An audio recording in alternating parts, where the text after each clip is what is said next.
এইটো বৰ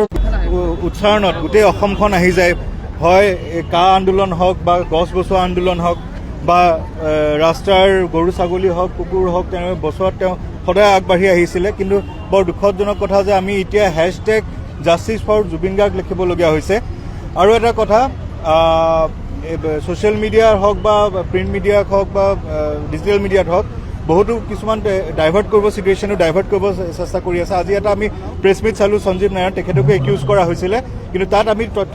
তেওঁলোকে দাঙি ধৰিছে এতিয়া আমি গম পালোঁ যে তেখেত তাত 19 তাৰিখেহে গৈ পাইছিলে কিন্তু কৈছিলে যে আগদিনাখনে তেওঁ পাৰ্টি চাৰ্টি দিছে এইটো সম্পূৰ্ণ ভুৱা তেনেকৈ কৰি লৈ পেলাই আমাক এটা বেলেগ এটা চিটুৱেশ্যনত নিবলৈ বিচাৰিছে কিন্তু আমি অসমৰ ৰাইজ আমি কেতিয়াও মানে ভুল যাব নালাগে আৰু চাৰিটা যোনটো মেইন কালপ্ৰিট এটা কথা মই বুজি পোৱা নাই কিয় সন্দিপন গাৰ্গক কোনে একিউজ কৰা নাই সন্দিপন গাৰ্গ হৈছে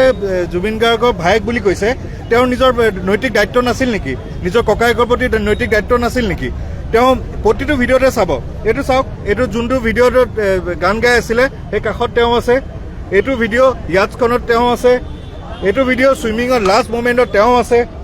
এইটো ভিডিঅ'ত চুইমিং কৰি থাকোঁতে তেওঁ আছে কিন্তু যেতিয়া তেওঁ লাষ্ট ভিডিঅ'টো আমি যোনটো পাইছোঁ তেওঁ যেতিয়া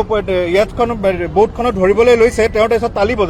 তালি বজাই পেলাই এইটো এটা ইংগিত দিছে যে তেওঁ পাৰিছে তোমালোকে নাযাবা মানে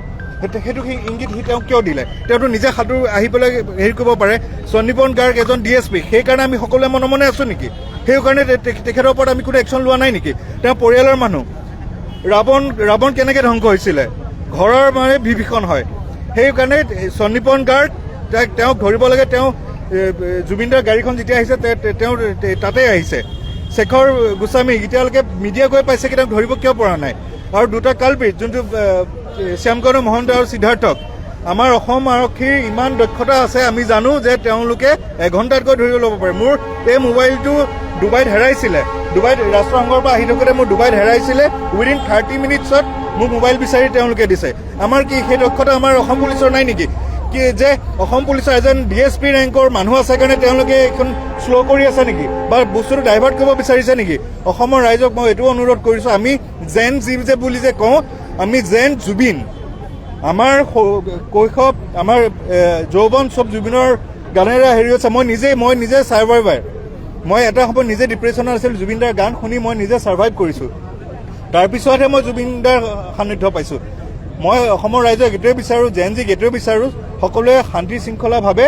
এই প্ৰতিবাদ কিন্তু কৰি থাকিব লাগিব যেতিয়ালৈকে আমাৰ জুবিনদাই ন্যায় নাপায়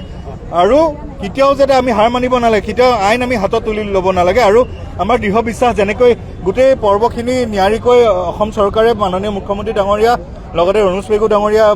আমাৰ ডাইৰেক্টৰ ৰাহুল দাস ডাঙৰীয়া কেশৱ মহন্ত ডাঙৰীয়া বিমল বৰুৱা ডাঙৰীয়া যেনেকৈ গোটেই কাৰ্যখিনি ভালকৈ কৰি গ'ল আমাৰ দৃঢ় বিশ্বাস যে তেওঁ এইখিনি আমাৰ ন্যায় দিবলৈ তেওঁলোকে সোনকালে হেৰি কৰিব